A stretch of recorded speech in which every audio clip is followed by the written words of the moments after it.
भाई आज की इस वीडियो के अंदर मैं आप लोगों के लिए एक ऐसा टीवी लेकर आया हूं जिसके बारे में मैं ये कह सकता हूं कि इस चैनल पर जितने भी टीवीज आज तक हमने टेस्ट आउट किए हैं शायद इसके डिस्प्ले की क्वालिटी उन सब में बेहतर हो। और ये एक ऐसा टीवी भी है जो एक ऐसे ब्रांड की तरफ से आता है जो कि पिछले 13 साल से ओलेड टेक्नोलॉजी में नंबर 1 रहा है। और आपको ये जानकर बहुत ज्यादा खुशी होगी कि ये जो ब्रांड है ये अब पाकिस्तान के अंदर मैन्युफैक्चरिंग स्टार्ट कर चुका है और बहुत जल्द हमें इनकी बहुत सी प्रोडक्ट्स मेड इन पाकिस्तान देखने को मिलेंगी। तो दैट इज ऑल्सो समथिंग जो कि I feel is a very big deal. मैं बात कर रहा हूं एलजी की। एलजी का नाम हम सबको पता है, एलजी के जो प्रोडक्ट्स हैं वो हम सब ने इस्तेमाल किए हुए हैं। बट आज जो प्रोडक्ट मैं आपको चेकआउट कराने वाला हूं इसका एग्जैक्ट नाम है LG QNED 86A EVO AI 75 inch.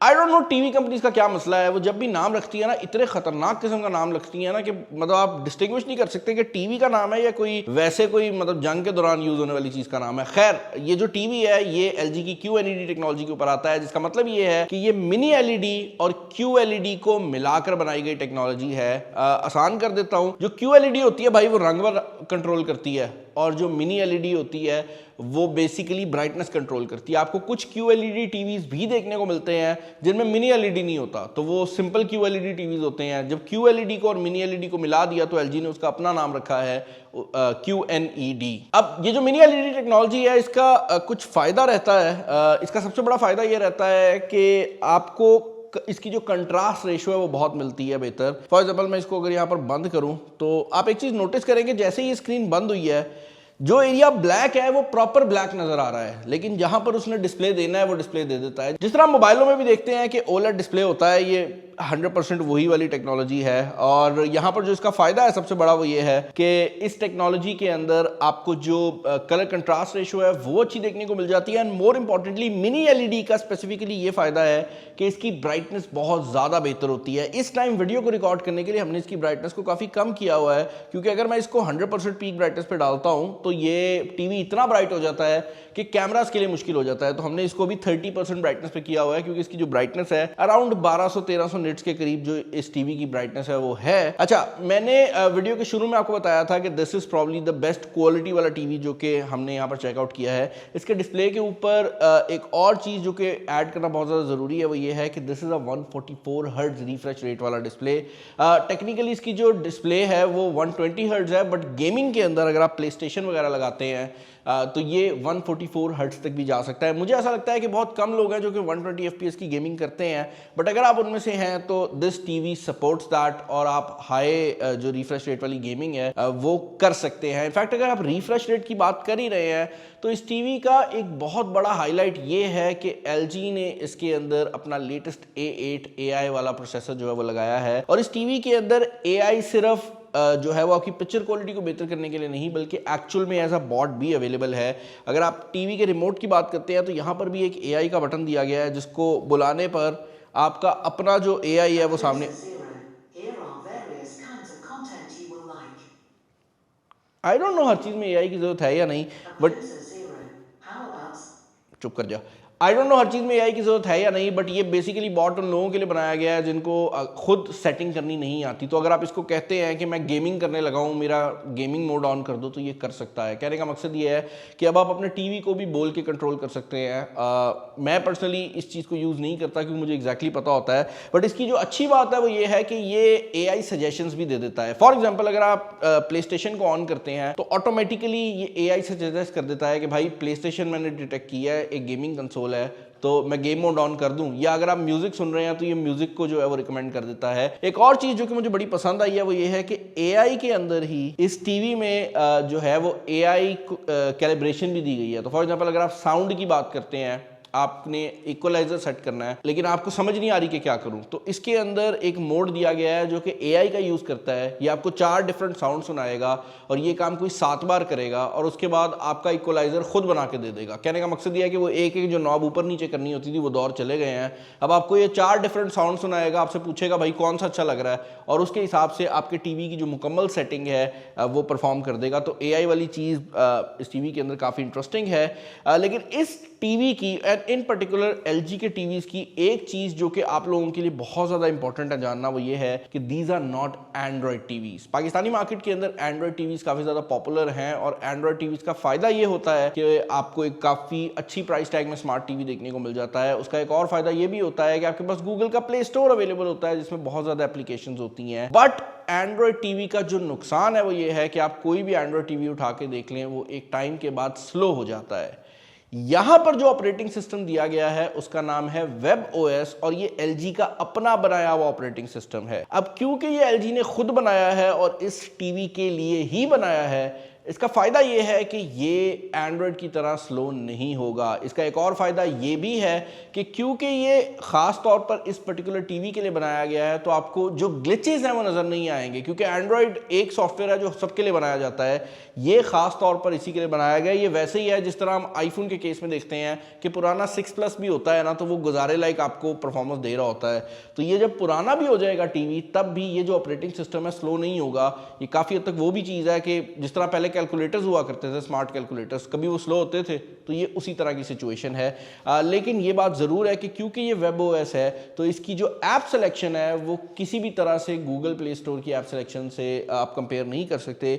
अच्छी main applications YouTube, Netflix, prime, इस तरह की चीज़ें तो आपको सब मिल जाती हैं और इसके अंदर कुछ एप्लीकेशंस ऐसी भी हमें देखने को मिली हैं जो कि बड़ी इंटरेस्टिंग इनफ खास तौर पर इस टीवी के लिए ही बनाई हुई हैं। फॉर एग्जांपल ये मिनी एलईडी टीवी है तो आप बहुत ज़्यादा क्लॉक के डिज़ाइंस जो है वो डाउनलोड कर सकते हो। हमने भी ये क्लॉक जो है ये इंटरनेट से ही डाउनलोड की थी।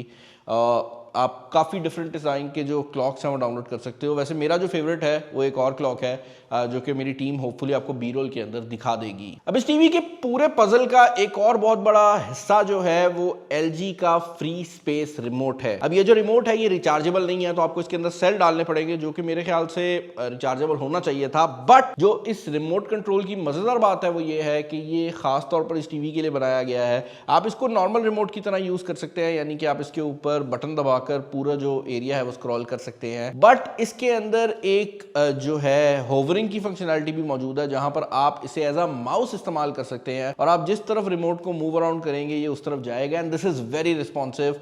और मजेदार बात ये भी है कि अगर आप इसको यूज नहीं करना चाहते तो पूरा जो इनका ऑपरेटिंग सिस्टम है ना वो इसके बगैर भी बिल्कुल ठीक तरीके से ऑपरेट करता है। तो it is up to you कि आपने ये स्क्रॉल व्हील और ये माउस वाली फंक्शनैलिटी यूज करनी है या फिर आपने वैसे मूव अराउंड करना है। आई थिंक बड़ी स्क्रीन है, दूर से माउस यूज करना ज्यादा बेहतर रहेगा। अब जब आप इतना बड़ा टीवी खरीद लेते हैं तो आपकी यूजुअली सोच ये होती है कि आपने उसके ऊपर मूवीज देखनी है और आपने उसके ऊपर गेमिंग करनी है। पहले तो मैं आपको मूवीज का क्लियर कर देता हूं कि दिस टीवी सपोर्ट्स HDR और इसके अंदर आपको मुकम्मल तौर पर नेटफ्लिक्स और प्राइम वीडियो की जो सब्सक्रिप्शंस हैं उनकी भी मुकम्मल सपोर्ट देखने को मिल जाती है। तो नेटफ्लिक्स का जो HDR है वो भी आप इसके ऊपर सपोर्टेड देख सकते हैं और ये AI का यूज करते हुए आपको वो सब कुछ प्रोवाइड कर देता है जो कि आप एक AI टीवी से एक्सपेक्ट करते हैं, यानी कि 30 फ्रेम्स पर 60 फ्रेम्स पर सेकंड में कन्वर्ट करना, कलर्स को एनहांस करना, थोड़ी सी शार्पनेस को बढ़ाना, ये वो सब कुछ कर सकता है। तो उसके ऊपर मैं डिटेल में नहीं जाऊंगा। इसके अलावा इस टीवी के डिस्प्ले के अंदर एयर प्ले और गूगल क्रोम कास्ट की फंक्शनैलिटी भी दी गई है, जिसका मतलब यह है कि बेशक आपके पास आईफोन हो या मैकबुक हो या फिर आपके पास एंड्रॉयड का मोबाइल फोन हो या विंडोज का लैपटॉप हो, आप सब कुछ इसके ऊपर प्रॉपर तरीके से मिरर कर सकते हैं। और इवन आईफोन के अंदर अगर आप शेयर स्क्रीन पर जाते हैं तो सीधा जो मिररिंग है वो ऑन हो जाती है। इनफैक्ट यहाँ पर एक और चीज जो कि ऐड करना बहुत ज्यादा जरूरी है वो ये है कि अगर आप इसका ये बटन दबाते हैं तो नॉर्मल टीवीज के अंदर HDMI सेपरेट होता है, बट यहाँ पर आपकी जितनी डिवाइसेस कनेक्ट हुई हैं ये ना सिर्फ उनको डिटेक्ट कर रहा है बल्कि आप इस डिवाइस को सेलेक्ट करके उसको ऑन भी कर सकते हैं। तो अगर आपने इसके साथ प्ले स्टेशन कनेक्ट की हुई है आप प्ले स्टेशन को इस टीवी से ऑन कर सकते हैं। तो जरूरी नहीं है कि आप प्ले स्टेशन के रिमोट से प्ले स्टेशन को ऑन करें, आप अपने टीवी के थ्रू भी ये काम कर सकते हैं, जो कि मुझे बड़ी इंटरेस्टिंग चीज लगी है। एक और चीज जो कि यहाँ पर ऐड करना बहुत ज्यादा जरूरी है वो ये है कि आप डिस्प्ले को यूज किए बगैर भी चेक कर सकते हैं कि कौन से HDMI पोर्ट के ऊपर क्या लगा हुआ है। तो it can actually tell you कि अभी ये आपको डिस्प्ले बता रहा है कि प्ले स्टेशन वाली वायर जो है उससे ये वाला डिस्प्ले आ रहा है, और अगर आप प्ले स्टेशन को भी ऑन करते हैं और टीवी ऑफ है यानी कि स्टैंड बाय मोड पे है तो आपको टीवी को सेपरेटली रिमोट से ऑन करने की जरूरत नहीं है, आपका टीवी ऑटोमेटिकली सिग्नल डिटेक्ट करके ऑन हो जाएगा। एक और चीज जो कि इस टीवी के अंदर मौजूद है और ये मैं सब उन लोगों के लिए बता रहा हूं जो एक एंड्रॉइड टीवी यूज करते हैं, वो ये है कि अगर मैं प्ले स्टेशन की बात करता हूं, प्ले स्टेशन का कंट्रोलर वो सामने पड़ा हुआ है, तो मैं बेसिक प्लेस्टेशन की जो चीज़ें हैं ना वो भी इस रिमोट कंट्रोल से कंट्रोल कर सकता हूँ। तो अगर मैंने सिर्फ प्लेस्टेशन को ऑफ करना हो तो मुझे वो कंट्रोलर उठाने की ज़रूरत नहीं है, गलती से कभी कभार ऑन हो जाता है, मैं यहीं से जाकर अपनी प्लेस्टेशन को ऑफ भी कर सकता हूँ, यानी कि ये साइमल्टेनियसली प्लेस्टेशन के साथ भी बात कर रहा है। Same is the case with Nintendo switch. आप निंटेंडो स्विच का जो मेन्यू है वो भी इसी रिमोट कंट्रोल से कंट्रोल कर सकते हैं। एक और चीज़ जो कि मुझे बड़ी इंटरेस्टिंग लगी है वो ये है कि इसके अंदर मल्टी व्यू की फंक्शनैलिटी को भी बहुत बेहतर कर दिया गया है। तो आप at a single time 2 screens भी चला सकते हैं, और मैं आपको यहाँ पर दिखा भी देता हूँ। हमने अभी 2 को सेटअप किया था। अब आप देख सकते हैं यहाँ पर ये साइड बाय साइड ऑप्शन दे रहा है। इसके अंदर एक और ऑप्शन है जो कि पिक्चर इन पिक्चर मोड है। ये तब इस्तेमाल होती है जब आप एक्चुअल में कुछ और देखना चाह रहे हो। फॉर एग्जाम्पल आप कोई मूवी वगैरह देख रहे हैं और साइड पर मैच चला हुआ है जिसका आपको पता है कि आपने हार जाना है, if you know you know, तो भाई फिर आप इसको साइड पे मैच चला के ना मूवी देख सकते हैं।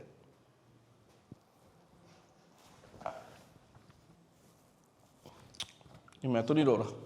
इंजॉयमेंट की बात हो ही रही है तो भाई मस्ती रुकनी नहीं चाहिए, और मस्ती के लिए म्यूजिक जो है वो भी आप इस टीवी के ऊपर सुन सकते हैं। अब म्यूजिक के रिलेटेड मैं ये बताना चाहूंगा कि यहाँ पर LG ने AI Pro साउंड को भी इंट्रोड्यूस किया है, जिसका मतलब ये है कि ये जो टीवी है ये अपने से निकलने वाले साउंड को डिटेक्ट करके उस साउंड को 11.2 ऑडियो के अंदर जो है वो कन्वर्ट कर सकता है, जिसका मतलब ये है कि आपको ऐसे लगेगा कि साउंड डिफरेंट डायरेक्शन से आ रहा है। हाउएवर ये बात भी ऐड करना बहुत ज्यादा जरूरी है कि इसके अंदर जो बिल्ट इन क्वाड स्पीकर्स लगे हुए हैं उनके साथ बेस यूनिट अवेलेबल नहीं है, तो मुझे बेस की थोड़ी कमी महसूस हुई है। और मुझे ऐसा लगता है कि इसके पीछे रीजन ये है कि जो बंदा ये टीवी खरीदेगा वो LG की साउंड बार या किसी और कंपनी की साउंड बार जरूर खरीदेगा। Like this is an enthusiast great product. तो जनरली इस रेंज के अंदर जो लोग टीवी खरीद रहे होते हैं वो साउंड के लिए एक डेडिकेटेड प्रोडक्ट खरीद रहे होते हैं, या फिर वो साउंड के लिए ऑलरेडी एक प्रोडक्ट खरीद चुके होते हैं। तो this is one of those.